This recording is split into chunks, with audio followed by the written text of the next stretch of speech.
खिलाड़ियों को उत्कृष्ट प्रदर्शन करने के लिए प्रेरित करेगी, प्रोत्साहित करेगी। प्रश्न संख्या 301 खगेन मुर्मू।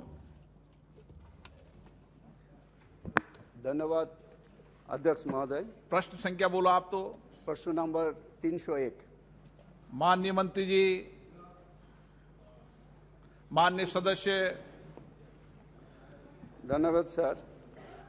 राष्ट्रीय कंपनी विधि उपकरण को पर्याप्त स्तर के मानव संसाधन उपलब्ध के संबंध में माननीय मंत्री महोदय जी ने विस्तार से उल्लेख किया है। महोदय, आपसे माध्यम से माननीय मंत्री जी को कहना है, क्या सरकार राष्ट्रीय कंपनी विधि अधिकरण में कार्यरत कर्मचारियों व उनके परिजनों के लिए उच्च शिक्षा, स्वास्थ्य और भारतीय संस्कृति को बढ़ावा देने के लिए कारगर नई योजना बनाने जा रही है? यदि हाँ, तो तत्संबंधी ब्यौरा क्या है?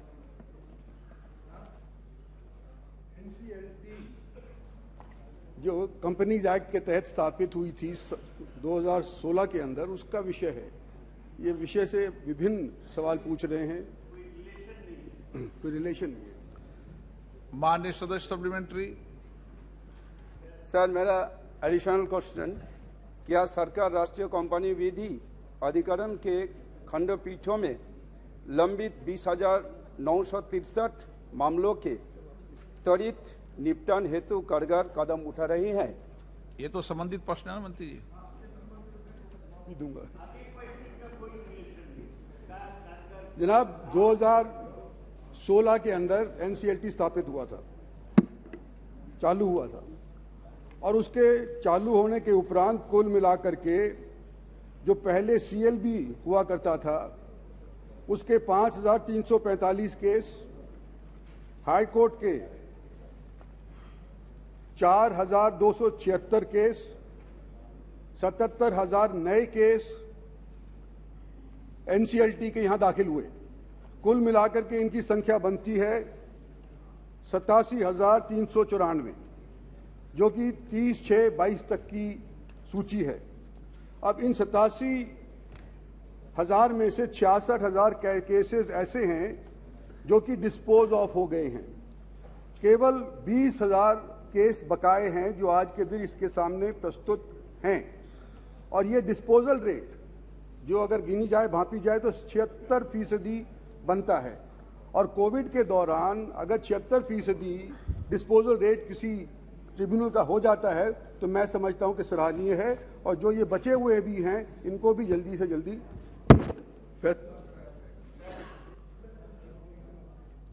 लव श्री कृष्णा शॉर्ट में। Sir, thank you, sir. There's a recent judgment by Supreme Court which has opened a Pandora box with respects to how NCLT can admit an insolvency application. And add to this, it is also widely been reported that almost 15 branches across the nation which are looking into NCLT, there is almost 50% vacancies in these benches until 2022. So can the minister state the details of the members retiring in 2022 and the measures being taken to fill up these vacancies?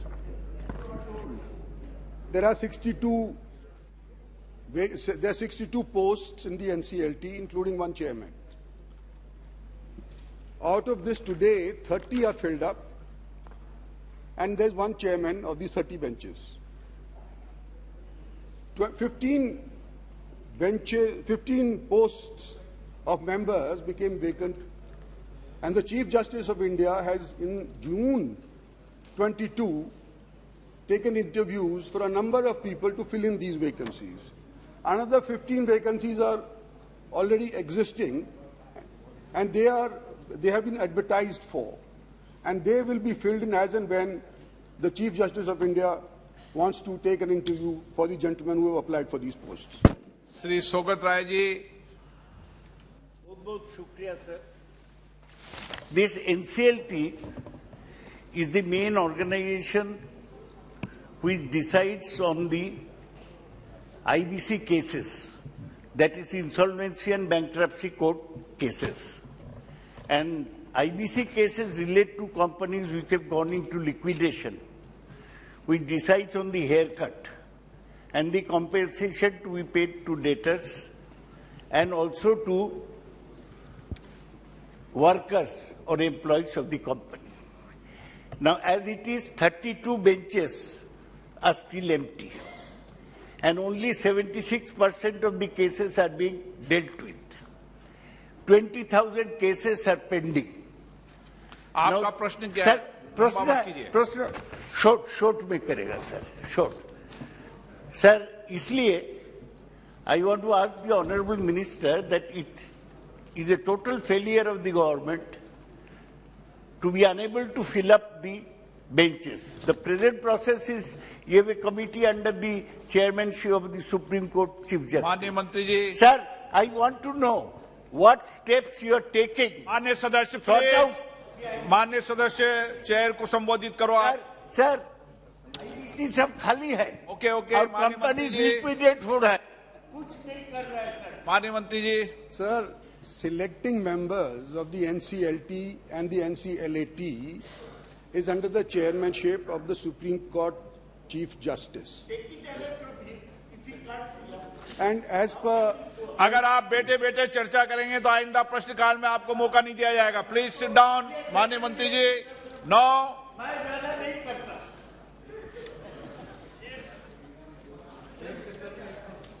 Fashion की बात कर रहे हो ना, बाहर करके देखो मेरे से बात।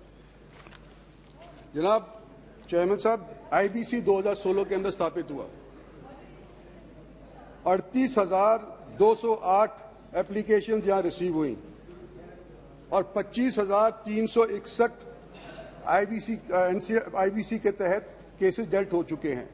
इतनी भारी उपलब्धि इसकी आईबीसी के केसेस की एनसीएलटी के अंदर हुई है, तो मैं समझता हूं कि माननीय मंत्री मिस इन्फॉर्म्ड हैं। Question number 302। आप हो सकते मिस इन्फॉर्म, लेकिन एम सेल्वराज। माननीय मंत्री जी। माननीय अध्यक्ष महोदय, उत्तर सभा पटल पर रखा गया। श्री अधीर रंजन चौधरी जी। Sir, I am hailing from a district in West Bengal named after Murshidabad district, which shares one of the highest concentration of bidi workers in the country. मैं मंत्री जी से ये कहना चाहते हैं कि जो बात कहे जाते हैं जमीनी हालात उनसे माननीय मंत्री जी, माननीय सदस्य प्लीज, प्लीज माननीय सदस्य प्लीज, माननीय सदस्य प्लीज, माननीय मंत्री जी प्लीज, माननीय सदस्य अपनी सीट पे बैठिए। नहीं, माननीय मंत्री जी ने बुलाया, मेरी इजाजत के बिना माननीय मंत्री जी नहीं बुला सकते। No no please. ये मंत्री बोलने का क्या तरीका है सर? नहीं सर, ये गलत है सर। आपको तरफ से रूलिंग देना चाहिए सर। एक सांसद को इस प्रकार से बोल सर आपको तरफ से रूलिंग देना चाहिए, सही नहीं।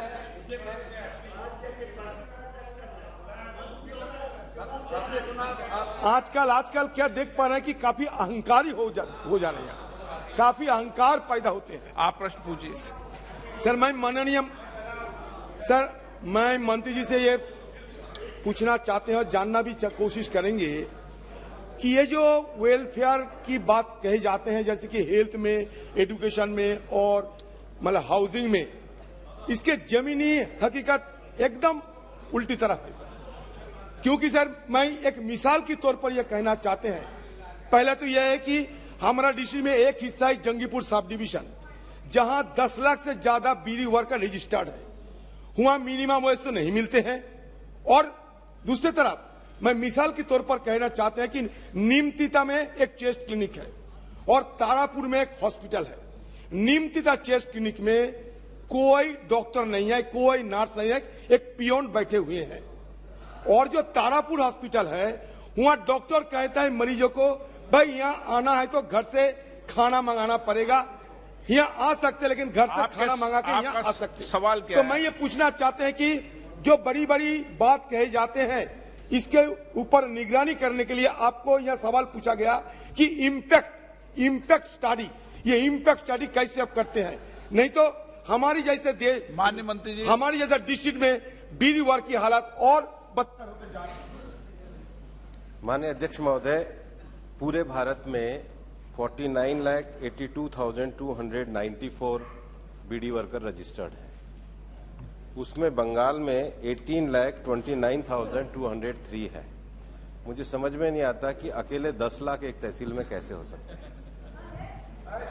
Only in one tehsil, only in one tehsil, only मैं माननीय अध्यक्ष महोदय, एक तहसील एक जिले से अलग होती है। एक जिले में एक तहसील में 10 लाख की आबादी, मैं चेक करवा लूंगा, लेकिन मैं यहाँ पे कह रहा हूं कि पूरे बंगाल में, मैं मना नहीं कर रहा हूं, पूरे बंगाल में मैं रजिस्टर्ड आंकड़े दे रहा हूं। पूरे बंगाल में 18,29,200 नो, पूरे बंगाल में 18 लाख है, पूरे बंगाल में, और पूरे बंगाल में 18 लाख हम मान रहे हैं, लेकिन उसमें से एक ब्लॉक में 10 लाख होना ये संभव नहीं लगता।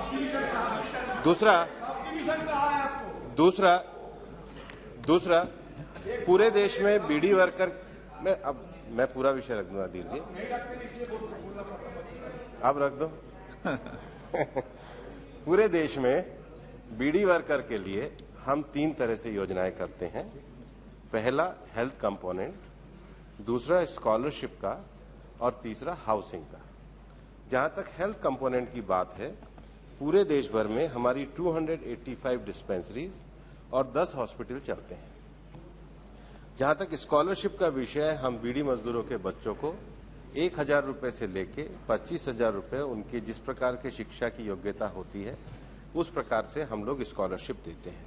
हाउसिंग का भी डाटा जो है वो हम बेनिफिशरीज को 3 कंपोनेंट में देते हैं, जिसमें उसका जो रेशो है 37,500, 90,000 और 22,500।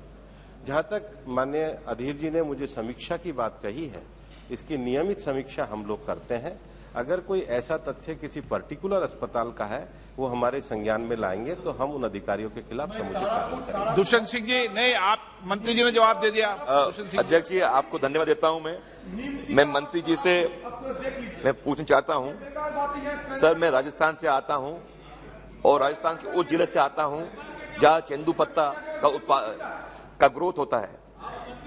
उसके क्षेत्र में मैं मंत्री जी से मैं जानना चाहता हूं कि उन्होंने अभी कहा है कि 49,82,294 रजिस्टर्ड बीडी वर्कर्स हैं। मैं वो उस एस्पिरेशन डिस्ट्रिक्ट से आता हूं, 12 से और झालावाड़ से, जहां उसका उत्पादन होता है, मतलब उसका तेंदुपत्ता अपन बनाते हैं। इसमें महिला समूह इसमें एकजुट काम करती हैं। आपका सवाल मैं उनसे जानना चाहता हूं कि इन्हें हेल्थ, स्कॉलरशिप और हाउसिंग स्कीम के बारे में बताया है। बता दो। मेरे जिले में जहां इसका पूरा तरीके से तेंदुपत्ता बनता है और उससे आपको आगे इसकी बीड़ी बनती है, झालावाड़ और बारा के लिए और हमारे राजस्थान के उस क्षेत्र के लिए जो पिछड़ा रहा है, उसको बीड़ी वर्कर्स के लिए आप क्या करने जा रहे हैं, मुझे आपसे उत्तर चाहिए सर। माननीय अध्यक्ष महोदय, मैं बड़ी विनम्रता से कहना चाहता हूं कि जो तथ्य मैंने आपके सामने रखे हैं वो तथ्य को जांच करवा सकते हैं, उनको बेकार नहीं कहना चाहिए, ये संसदीय परंपरा नहीं है। दूसरा विषय, जहां तक हमारे दूसरे सदस्य ने हमारे राजस्थान के सदस्य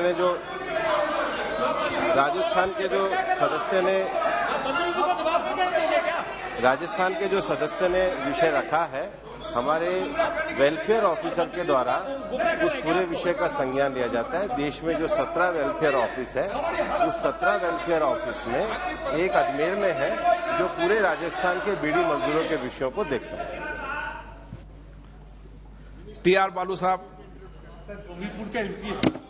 उनको थोड़ा बोलने दीजिए। Sir, first of all, I want to know whether our welfare government is encouraging smoking or not.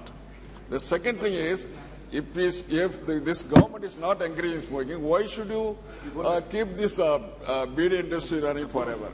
Why don't you make some alternate comprehensive welfare measures to this poor labor? Okay. माननीय अध्यक्ष महोदय, हमारे labour welfare में केवल बीड़ी मजदूरों के लिए नहीं बल्कि ऐसे समकक्ष जो उद्योग हैं जिसमें लगातार असंगठित क्षेत्र के मजदूरों का कार्य किया जाता है, उनके वेलफेयर के कार्यक्रम किए जाते हैं। जहां तक अल्टरनेटिव रोजगार की बात है, मिनिस्ट्री ऑफ स्किल डेवलपमेंट के साथ मिलकर अनेक विषयों पे हम अल्टरनेटिव रोजगार की व्यवस्थाएं कर रहे हैं, जिसके मजदूर लोग लाभ उठा रहे हैं। Question number 303 YS Avinash Reddy. No 303 YS Avinash Reddy. आप माननीय सदस्य आसन को डायरेक्शन मत दिया करें, प्लीज बैठिए। माननीय मंत्री जी। Sir, a statement is laid on the table of the House. Shri Mohammed Javed. Sir, ये मंत्री जी के रिप्लाई में बताया जा रहा number of students enrolled in this scheme PM Yuva में 17,409 है, बिहार में 0 है। उसी तरह फाइनल असेसमेंट में 9,183 है और बिहार का 0 है। और स्टूडेंट पास में भी 7,392 में सिर्फ एक भी नहीं है, 0 है। तो मैं सर, आप जानते हैं मैं किशनगंज सीमांचल से आता हूं और सबसे इकोनॉमिकली पुअर एरिया है, जिसमें 65% गरीब लोग हैं सर। और बिहार की भी स्थिति यही है जो आंकड़ा बता रही है, जो ऑफिशियल आंकड़ा है। मेरा ये कहना था माननीय मंत्री जी से कि 239 institute of higher education were empanelled. I would like to know from the Honorable Minister how many of them are in the Simanchal area and in Bihar, and also what are the measures that he wants to take to develop the vocational education and training in my area as well as Bihar, so that their employability is better और उसको अच्छे veg मिले। या ये सरकार ये चाहती है कि बिहार हिंदुस्तान के डेवलप्ड स्टेट्स के लिए खाली चीप लेबर देने की स्टेट रह जाएगा क्या बिहार स्टेट सेंट्रल गवर्नमेंट का कोई हिस्सा नहीं है डेवलपमेंट में बिहार के लिए? ये मैं सर,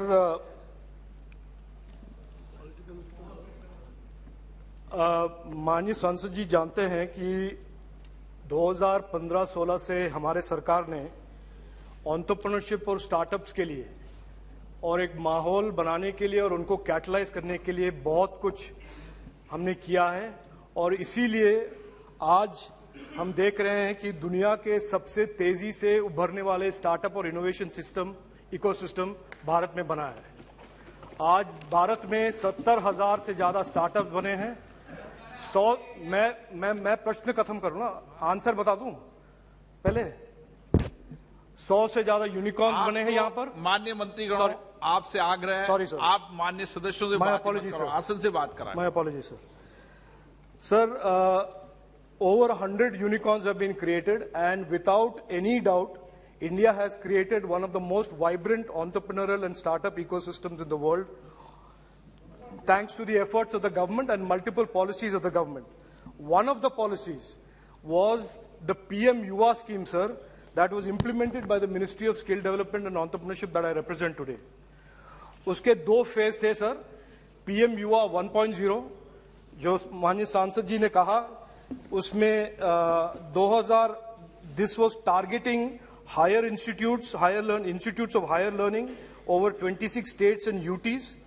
वो 2016 में शुरू हुआ था और 2019 तक वो चला, 2018 तक चला। और 2019 से हमने PM युवा 2.0 लॉन्च किया था 10 स्टेट्स में पायलट प्रोजेक्ट, उसमें बिहार भी था।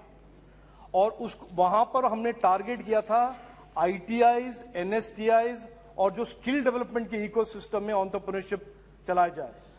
और उसके बाद 2020 के बाद 2022 मार्च के बाद अभी हम हर स्किलिंग सेंटर में और हर स्किल प्रोग्राम में एक मॉड्यूल इंट्रोड्यूस किया है जो entrepreneurship awareness, entrepreneurship skilling mandatorily उसमें डाल दिया गया है। तो आज के दिन हर स्किलिंग कोर्स में हम एक मॉड्यूल हमने इंप्लीमेंट किया है जो एंटरप्रेन्योरशिप और सेल्फ एम्प्लॉयमेंट के और माइक्रो एंटरप्रेन्योरशिप के लिए भी ट्रेनिंग देता है।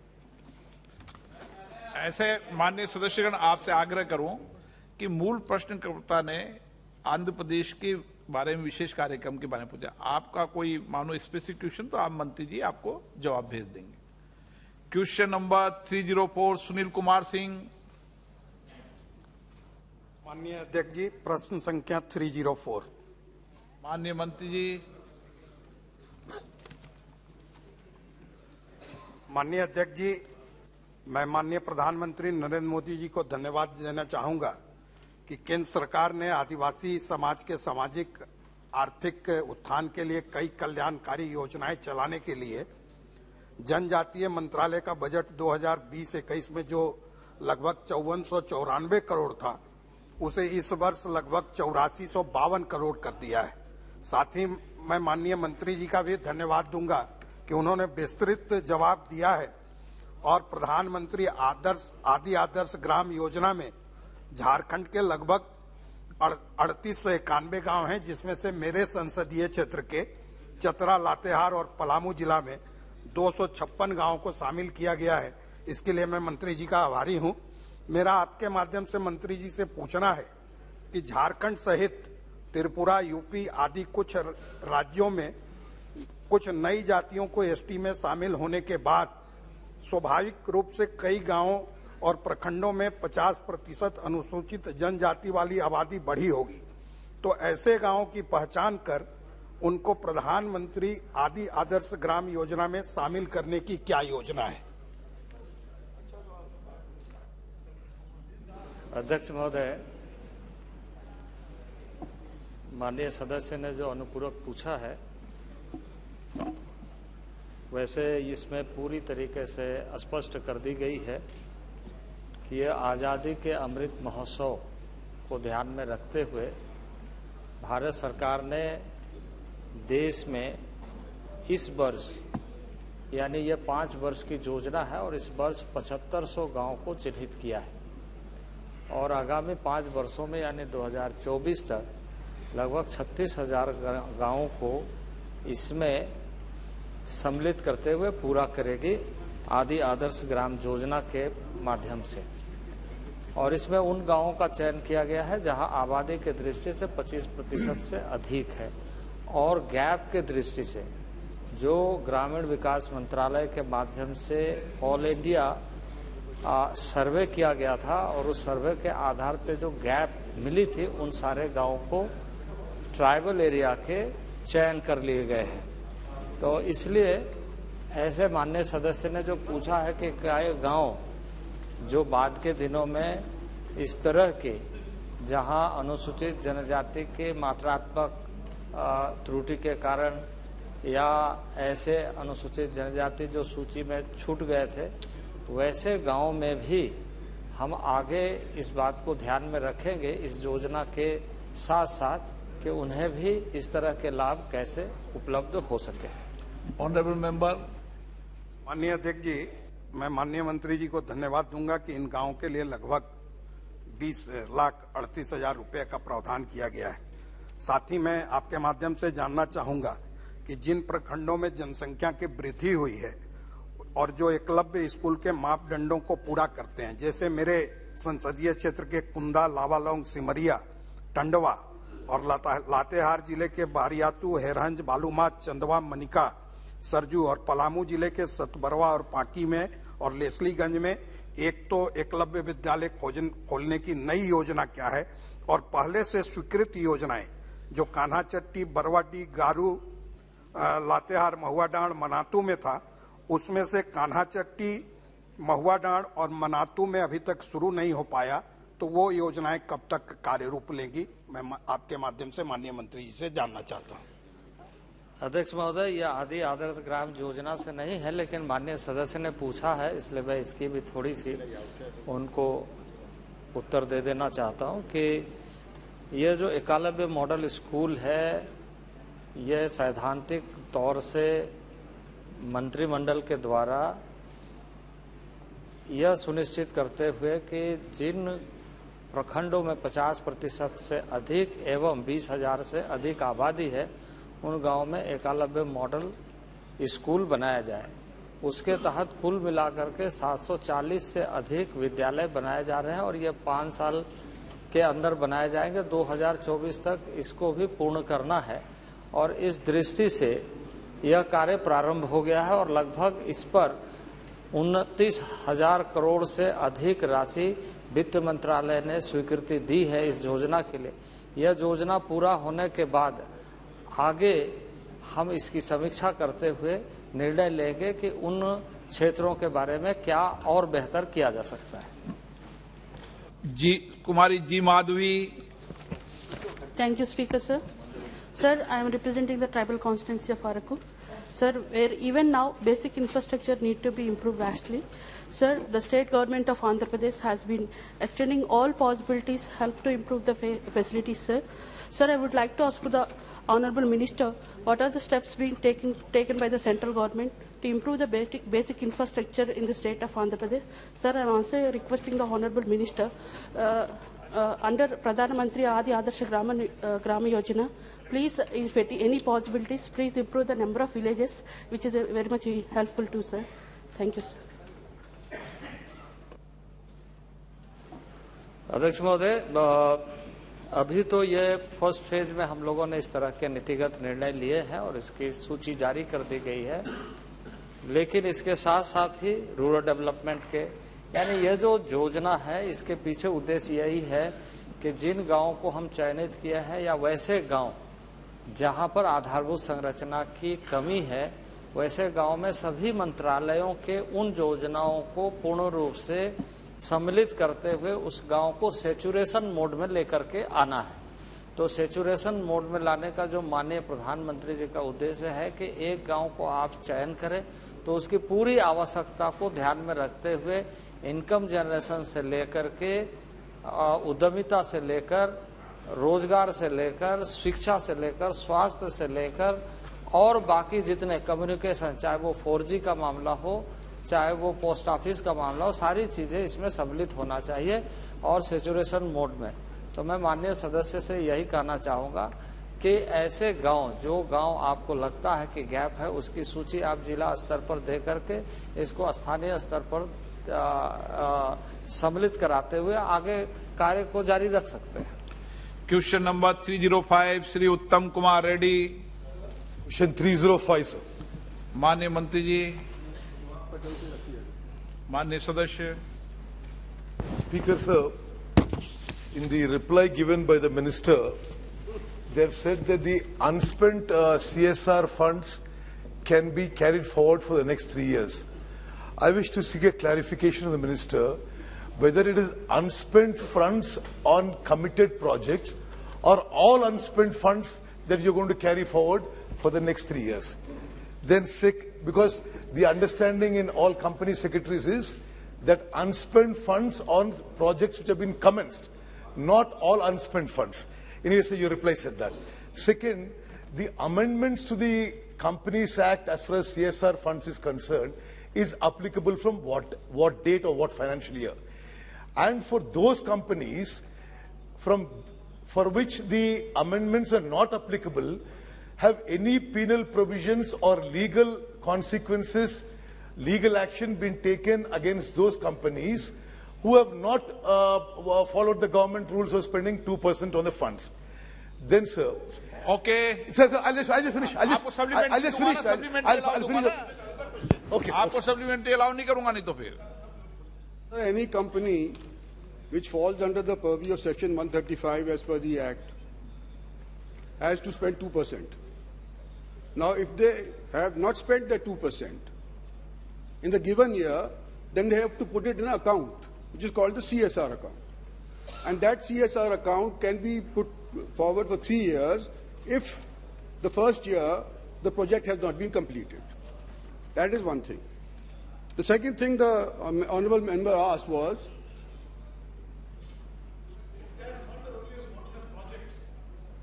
this is, sir, if they have taken up a project and they have not completed the project, they can complete it in 3 years.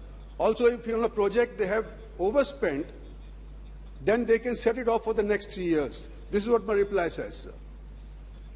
I also want to answer the second part of the question, which was, I forget what he asked. माननीय सदस्य, please पूछ लेंगे आप।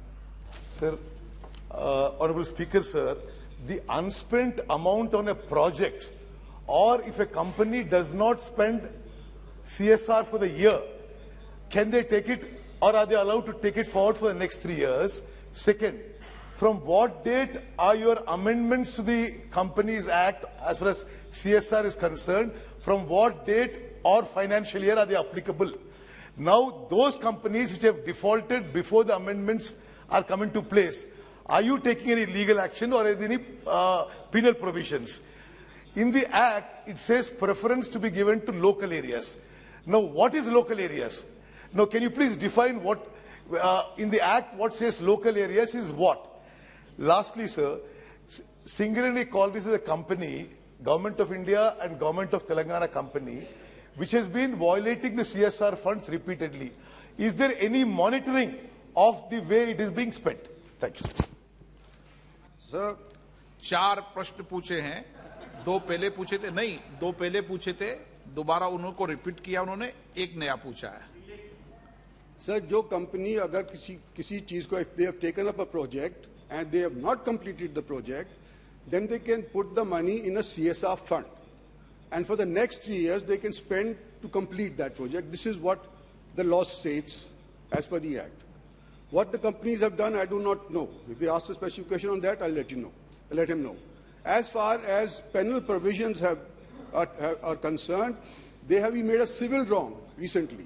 There's no more a penal provision. It's a civil wrong, and that has been taken decision consciously because we think that companies are contributors of wealth to the nation and we should not penalize them. So that is the second thing. The third question that you asked, when was it applicable from? I don't have the exact date as to when it was applicable from, but it probably in the preceding year.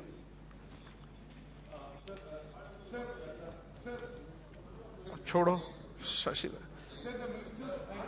Uttam, I'll follow up on your point. Uttam, I'll follow up on your point because, in fact, the Minister, there is a lapse here, sir, in your answer.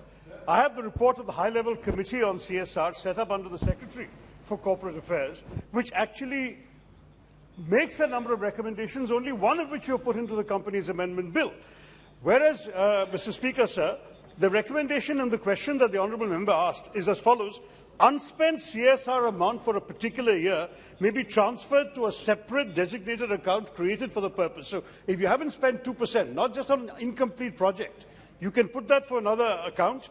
Such unspent account and the interest earned thereon be spent within a period of 3 to 5 years, failing which the same be transferred to a fund to be specified by the central government, which may be used for innovative high-impact projects related to activities listed. Now, the question, sir, is, if that is the case, why was this not reflected in the Companies Amendment Act when it was brought to the Parliament in 2020? So, I mean, I fully understand my colleagues' frustration and confusion, which is shared by many companies, because they don't understand whether it is the recommendation of the high-level committee that was behind the intent of the bill, or whether the bill actually deliberately omitted that since it's not present in the bill.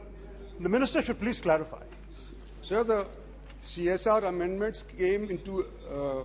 were applicable from the 22nd of January 2021. The Act was passed a year before, as you say.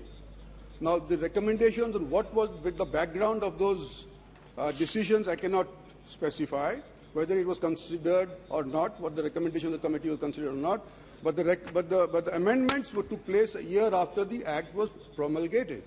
So therefore, I don't understand what your question is. I mean, it's afterwards that it was promulgated. आप बताइए मंत्री जी. Sir, with your permission, I would like to say the Act may not specify some of those implementable rules which are later clarified, and either through the rules or even sometimes through the frequently asked questions and so on. Honourable Member Shashi Tharoor is right in pointing out how it works out. And the concern of Honourable Member Uttam Kumar Reddy is all well taken. But I'm not commenting on a specific company. He referred to Singareni Collieries. I'm not commenting on it. But in general, periodically the Ministry of Corporate Affairs holds meetings with companies, accountants, and company affairs secretaries also go around talking to different companies. But I do grant it that more detailed spread of information is required so that this confusion doesn't prevail. But the question of confusion probably on what Honorable MOS has said, that for 3 years you can use, because many companies, board-driven decisions are to build hospitals, for instance, as an example. They cannot be completed within 1 year. So the amendment reflected to that extent to say, keep it carrying forward for the next 2-3 years, or if the first year laying of the foundation took away 2/3 of what you wanted to do, which doesn't come under the yearly limit, you can offset it in the next year. All these were done with an intention that the board-driven decisions are going to be facilitated by the rules so that they're not obstructionist, they can carry forward. But as regards the local matter, I certainly want to highlight the fact that there has been a lot of interest, a lot of desire that companies spend their money in the local areas. Boards are very conscious of it. After all, CSR is a board-driven decision. No government can impose on them saying you have to spend it on this area or that area. But companies are greatly, nowadays, more increasingly aware that local area priority should be taken up. That much I want to explain, sir. Thank you. Question number 306. माननीय शू Thiruvakkar sir. Sir, question number 306. Thiruvakkar sir. Okay? वाकर sir. Okay. माननीय अध्यक्ष महोदय, उत्तर सभापटल. मैं संशोधन करूंगा ना आपके नाम को, इसलिए संशोधन कर रहा हूं. माननीय अध्यक्ष महोदय, उत्तर सभापटल पे रखा गया. गलती किसी से भी हो सकती है, नाम का उच्चारण सही होना चाहिए. माननीय honourable member. Sir, thank you, sir. There has been a long pending demand from EPS 95 pensioners to raise their meager pension amount of 1,000 rupees per month. Sir, in 2012, the Kosari committee has recommended to hike the pension to a minimum of 3,000 rupees. Recently, Parliamentary Standing Committee on Labour also has given a report that the minimum pension, which was announced in 2014 and continues to be applicable till date, is grossly inadequate. And this 1,000 is reportedly not being given to many pensioners owing to various reasons. And sometimes the pension amount is as low as 460, something like that. So this is a serious issue. I would like to know from the Honourable Minister whether the government has any proposal to hike the EPS 95 pension substantially. That's my एक मंत्री जी जानकारी के लिए ही बता देना, 2014 के पहले कितनी पेंशन मिलती, 2014 के बाद कितनी पेंशन मिलती है. जी, माननीय अध्यक्ष महोदय, EPS 95 भारत सरकार की एक स्कीम जिसको 16 नवंबर 1995 को लागू किया गया था और इसमें पुरानी स्कीमों का मर्जर हो गया था. इस स्कीम के अंतर्गत एम्प्लॉयर का कंट्रीब्यूशन 8.33% है और भारत सरकार का जो कंट्रीब्यूशन है 1.16% है. इस स्कीम के अंतर्गत पहले बहुत मिनिमम पेंशन जो है मिला करती थी. जो इसका फार्मूला है वो pensionable service into pensionable salary, उसको 70 से डिवाइड करने के बाद इसका फार्मूला बनता है. पहले बहुत माननीय अध्यक्ष महोदय, मुझे बताते हुए भी अच्छा नहीं लगता, लेकिन पहले काफी कम मिलती थी और काफी सारे संघों की ये मांग थी. यही कारण है कि सरकार में आने के बाद सरकार ने इसको 19 अगस्त 2014 को नोटिफाई किया और 1/9/2014 को सरकार ने न्यूनतम 1,000 रुपया किया है. ऐसे में कोई पेंशन के अगर आश्रित हो, उनके कोई परिवार के व्यक्ति अगर रह जाते तो सबको न्यूनतम 1,000 मिलेगी, जिसके द्वारा भारत सरकार के फाइनेंस मंत्रालय द्वारा एक विशेष राशि भी EPFO फंड में दी जाती है. ये पेंशन जो है, ये जो कर्मचारी हैं उनके द्वारा दिए गए उनके द्वारा अंशदान के न जोड़कर उनके जो मालिक और केंद्र सरकार के द्वारा दिए गए अंशदान से बनती हैं। अतएव जो उसका बीमा का फार्मूला है वो प्राप्त अंशदान के आधार पर ही ईपीएफओ निर्धारित करता है। वर्तमान में यही स्थिति है। Honourable member supplementary. Sir, if the amount is not distributed in the proper time, whether it will be given with interest, number one. Sir, another question, it has been recently reported that a Ukraine-based cyber security researcher and journalist has claimed that about 288 million personal records containing the full name, bank account number, and nominee information of the employees, pension scheme EPS holders of the EPFO have been exposed online before being taken off the internet. I think if it is true, it's a very serious issue which requires to be investigated and raise serious questions regarding this effectiveness of the system of EPFO to protect the user data. I would like to know from the Honourable Minister whether it is true and what are the steps taken by the government, whether any investigation is done and what is the result of the investigation. माननीय अध्यक्ष महोदय, दो प्रश्न पूछे गए हैं। पहला कि ईपीएफओ फंड के द्वारा और हमारी सरकार के द्वारा डाटा के प्रोटेक्शन के लिए क्या किया जा रहा है। ईपीएफओ की 225वीं बैठक में ईपीएफओ को क्या जो आईटी सिस्टम है उसको मजबूत बनाने के लिए निर्णय लिए जा रहे हैं। हमारे ईपीएफओ के संगठन के द्वारा भी एक कमेटी का गठन किया गया है जिसकी रिपोर्ट भी अभी पिछली बैठक में आई है, उसके अनुसार कार्रवाई की जा रही है। जहां तक इनका ये कहना है कि पेंशन न मिलने के कारण सरकार के द्वारा क्या रिफॉर्म किए गए हैं, मैं आपकी अनुमति से कुछ रिफॉर्म्स पढ़ना चाहता हूं। ऑनलाइन क्लेम सेटलमेंट हम 99% तक कर रहे हैं। Auto claim settlement for illness and covid claim भी हमने किए हैं। कोविड-19 स्पेशल एडवांस सेटल भी हम 3 दिन के अंदर हमने किया है। मल्टी लोकेशन क्लेम सेटलमेंट का भी क्विक डिस्पोजल के लिए हमने पूरी स्थिति बनाई है। Facility of DigiLocker for passbook और PPO and online passbook facility ये भी हमने मेंबर पोर्टल पे उपलब्ध कराई है। ई नॉमिनेशन स्पेशल ड्राइव उसको भी हमने उपलब्ध कराया है। उमंग और खास करके जो शिकायत आती हैं जिसको पीएम ग्रीवेंस के माध्यम से हमने ईपीएफआई जीएमएस और उमंग ऐप के साथ जोड़ा है। लगभग 3000 के करीब शिकायतें आती हैं, उसका विश्लेषण सीपीएफसी द्वारा किया जाता है और एक मासिक स्तर पर मेरे स्तर पर भी बैठक के माध्यम से किया जाता है ताकि हम उसका कर सकें। कई बार पेंशन की गणना के लिए भी दिक्कत होती है, उसके लिए हमने ई कैलकुलेटर भी उनको दिया है। उसके साथ जो बुजुर्ग व्यक्ति होते हैं उनको बार बार पेंशन सेंटर पे अपना वेरिफिकेशन करवाना पड़ता है।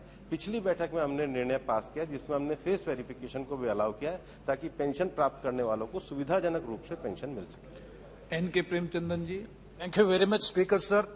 Sir, it is a fact that the 16th Lok Sabha has discussed about EPS 95 on the basis of a private member resolution moved by me, and it was discussed on 9 days, and finally the government has appointed a high-empowered committee so as to look into all the issues. And committee has been constituted and the committee has had a consultation with me as per the direction of the government order. And on the basis of the recommendation, it is decided to enhance the pension to 2,000 rupees.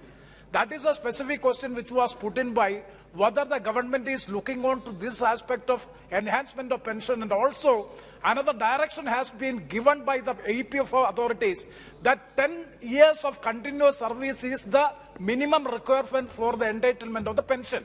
But unfortunately, the EPFO authorities has made an interpretation that 10 years means 3,650 days of attendance.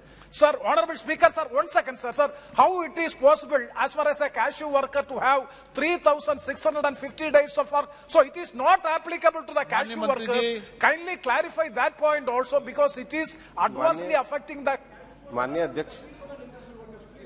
माननीय अध्यक्ष महोदय, जो पहला supplementary प्रश्न पूछा है high power committee के लिए, हाई पावर कमेटी की बात केवल पेंशन को इंक्रीज करने की नहीं थी। हाई पावर कमेटी ने अपने 8 पॉइंट पे विषय कहे थे, जिसमें पहला long term sustainability of pension fund, उसकी सुरक्षा के लिए हम पूरी तरीके से प्रतिबद्ध हैं। दूसरा जो मंथली पेंशन है, मैंने आपको पहले कहा वो फंड के माध्यम से कंट्रीब्यूशन से होती है। तीसरा जो विषय है period over which the average pensionable salary is calculated, उसके लिए हमने काफी सुविधाजनक काम किए हैं। Restoration of commuted value of pension, reintroduction of the provision for the commutation of pension, restoration of the provision of the return of capital, linking the monthly pension with the cost of living index, or issue of payment of pension on higher actual wages to employees of exempted establishment. EPFO committee में इन high level committee की 8 recommendation पे पूरी तरीके से विचार किया है। जहां तक वो कैशू वर्कर का बात बता रहे हैं, माननीय सदस्य मुझे पत्र भी दे चुके हैं, वो एक अलग ग्रीवेंस है, मैं उनका उत्तर उनके पत्र का निश्चित रूप से दूंगा। Ravneet Singh ji. Thank you speaker साहब। सर पहले तो मैं लुधियाना से मैं आता हूं क्योंकि बहुत एमएसएमई है वहां पे, तो जो हमारा लुधियाना का रीजनल ऑफिस है वहां पे कमिश्नरेट है सर, उसका रैंक पहला आया है, इसलिए बहुत अच्छी बात है, 0 पेंडेंसी है सर उनकी। और मैं अगर बात करूं सबसे पहले, क्योंकि एमएसएमई की अगर बात करूं सर 29%, 29% जीडीपी में उसका हिस्सा है। लॉकडाउन की बात करूं खास तौर पे सर, तो एमएसएमई 9% तो बिल्कुल बंद हो गई सर इसमें। दूसरा सर तकरीबन 67% सर टेम्परेरी शटडाउन रही। आप माननीय सदस्य, इसलिए सर आप तो प्रश्न पूछा, आप मंत्री की तरह जवाब मत दो। Thank you speaker sir. इसलिए मंत्री साहब, क्योंकि कोई ना कोई तकलीफ, चाहे एम्प्लॉयर हो वो अपना हिस्सा नहीं डाल सका, चाहे एमएसएमई वाला हो वो अपना हिस्सा नहीं डाल सका, जिससे बहुत बड़ी प्रॉब्लम है जो पीएफ में आ रही है। तो इसलिए क्या आप जो सरकार उनके डैमेजेस हैं, जहां इंटरेस्ट है, उसमें कोई अपनी तरफ से क्या करने जा रही है जो उनका फायदा हो सके। दूसरी क्वेश्चन तो नहीं है, लेबर जो कमेटी है उसने तकरीबन अपनी रिपोर्ट में बताया है जो उनकी ग्रीवेंसेस, जो प्रॉब्लम्स हैं, दिक्कत है, लगातार गिरावट आ रही है, सरकार हल नहीं कर पा रही। तकरीबन जो 20 का आंकड़ा है उसमें 30,400 शिकायतें जो अभी तक पेंडिंग पड़ी हैं, जिसका कोई हल नहीं हो सका। ये लगातार बढ़ रही हैं, ये लेबर मिनिस्ट्री रिपोर्ट है पार्लियामेंट कमेटी की। तो दोनों चीजों का अगर आप बता दें, क्योंकि बहुत बड़ा नुकसान इसका लॉकडाउन में और कोविड के वजह से हुआ है, तो वो गरीब लोग हैं, कहां जाएंगे? Thank you sir. माननीय अध्यक्ष महोदय, मैं विशेष रूप से लॉकडाउन के टाइम में हमारे माननीय प्रधानमंत्री जी के दूरदर्शी नीति के कारण हमारी माननीय वित्त मंत्री जी बैठी हैं, ईपीएफ का कंट्रीब्यूशन सरकार के द्वारा किया गया था। मुझे लगता है कोविड में सरकार के द्वारा कर्मचारियों के लिए सबसे बड़ा राहत का कदम उठाया था, तो ये वाला कदम उठाया था। दूसरा जो विषय है, मैं माननीय सदस्य का धन्यवाद देना चाहूंगा कि लुधियाना के हमारे ऑफिस की कार्यक्षमता के बारे में उन्होंने प्रशंसा प्रकट करी है, लेकिन उनका ये कहना बिल्कुल सही है कि हमारा भी ये मानना है कि ईपीएफओ दुनिया के सबसे बड़े सोशल सिक्योरिटी फंड में है और जिसके सबसे ज्यादा जो हमारे जिनको सेवा करनी है वो हमारे रिटायर्ड कर्मचारी हैं। हमारे ईपीएफओ संगठन के द्वारा पिछली 2 कमेटियों से लगातार ट्राईपार्टी माध्यम से, जिसमें वर्कर्स के भी प्रतिनिधि थे, उद्योग श्रमिकों के प्रतिनिधि थे और सरकार के प्रतिनिधि थे, हमने 4 कमेटियां गठित करी है, जिसका एक का मैंने पूर्व में उल्लेख आईटी कमेटी का भी करा, लेकिन हमने एचआर ग्रीवेंस का, पेंशन सॉल्यूशन का और कैपेसिटी बिल्डिंग का, तीनों का हमने गठन किया है और कमेटियों की रिपोर्ट को इस बार हमारी बोर्ड की मीटिंग में तय स्वीकार किया गया। इसकी कार्यान्वयन हम जल्दी ही पूरी करेंगे। क्वेश्चन नंबर 307 बसंत कुमार पंडा। माननीय मंत्री जी, माननीय सदस्य। मैं माननीय अध्यक्ष महोदय, आपके माध्यम से मंत्री जी का दृष्टि आकर्षण करना चाहता हूं। माननीय मंत्री महोदय ने उड़ीसा के राष्ट्रीय स्मारक के बारे में विस्तार से उत्तर देने के लिए बहुत बहुत धन्यवाद। लेकिन दुख की बात यह है कि पश्चिम Orissa, western part of Orissa का ज्यादातर क्षेत्र पहले सेंट्रल प्रोविंस में था, आज उड़ीसा के आखिरी छोर पर है, तब भी सेंट्रल प्रोविंस के आखिरी छोर पर थी, इसलिए उपेक्षा का कारण रहा बना है।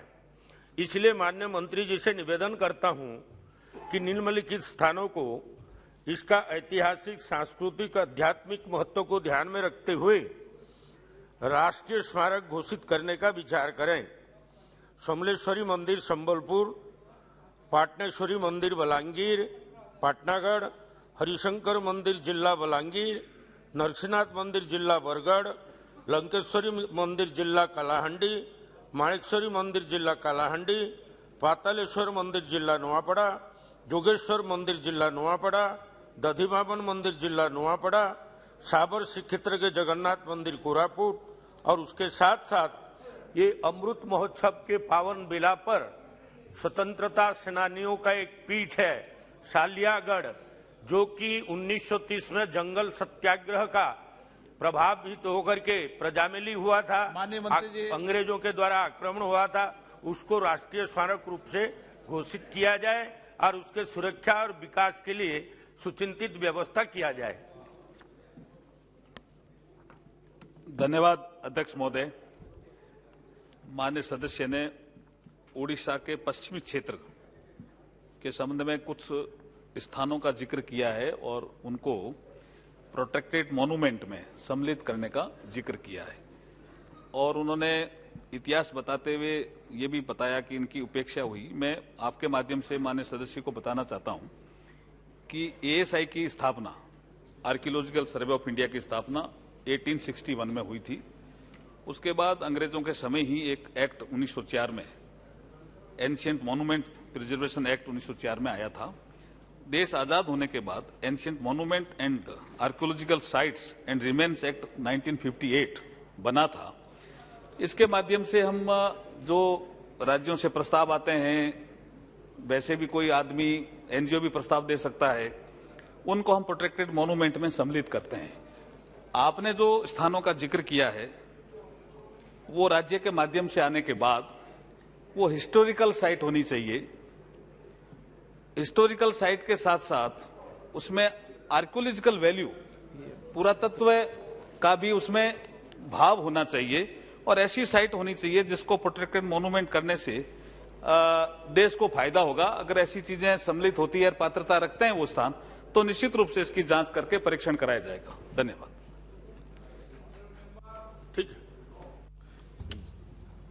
श्री मनोज तिवारी।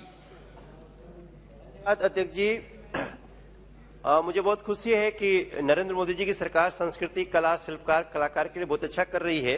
लेकिन जैसे हमारे देश में जियोग्राफिकल मैपिंग हुई है, क्या वैसे कल्चरल मैपिंग करने की कोई योजना संस्कृति विभाग की है? क्योंकि कलाकारों के लिए स्कॉलरशिप, बेस्ट पेंशन, ये सब कुछ दिया जाता है, लेकिन उन कलाकारों की परिभाषा क्या है? Who is the appropriate artist?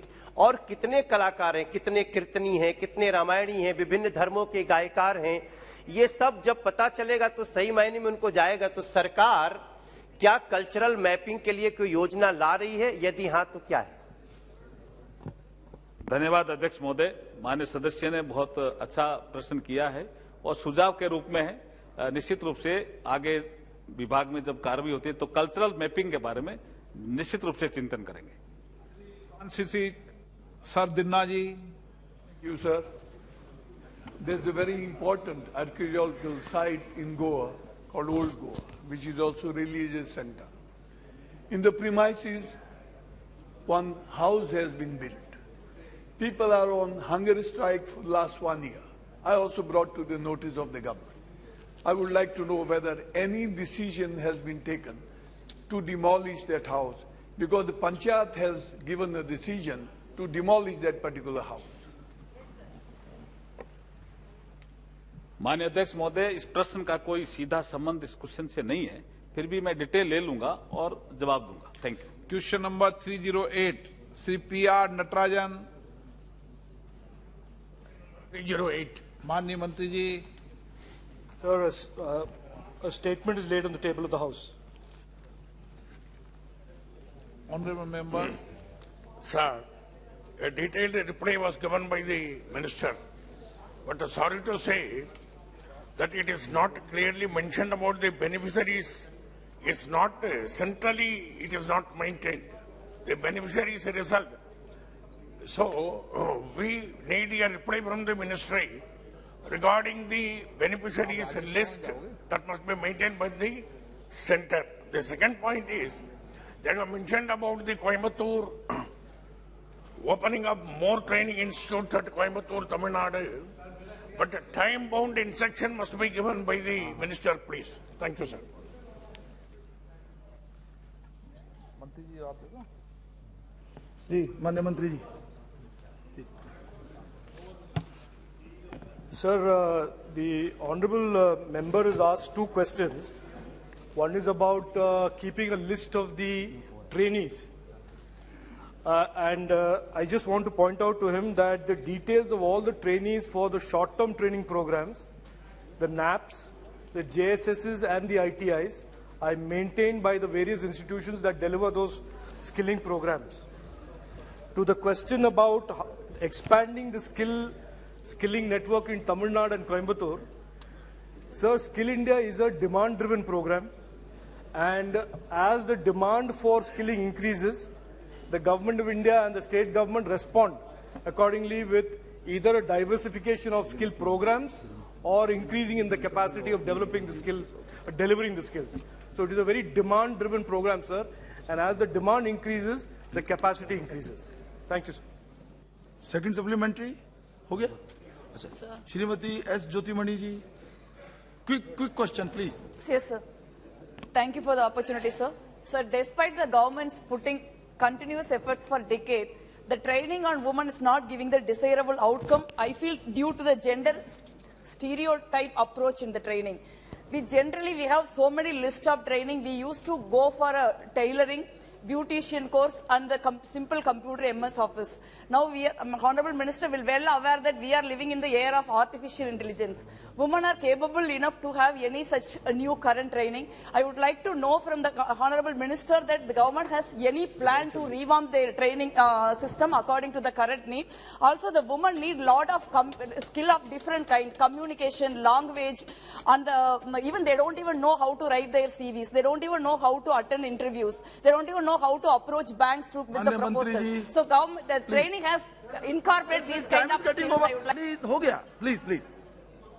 I just, with respect to the honourable member's query or doubt, I want to clarify that there are over 5,000 programs in the Skill India ecosystem. There is no bar for any of those programs to be followed by women candidates or women students. It is not, as I think she is misinformed, that there are some programs for women alone and there are other programs for men. It is not like that. प्रश्नकाल समाप्त हुआ। सभा पटल पर रखे जाने वाले पत्र श्री आइटम नंबर 2 श्री राव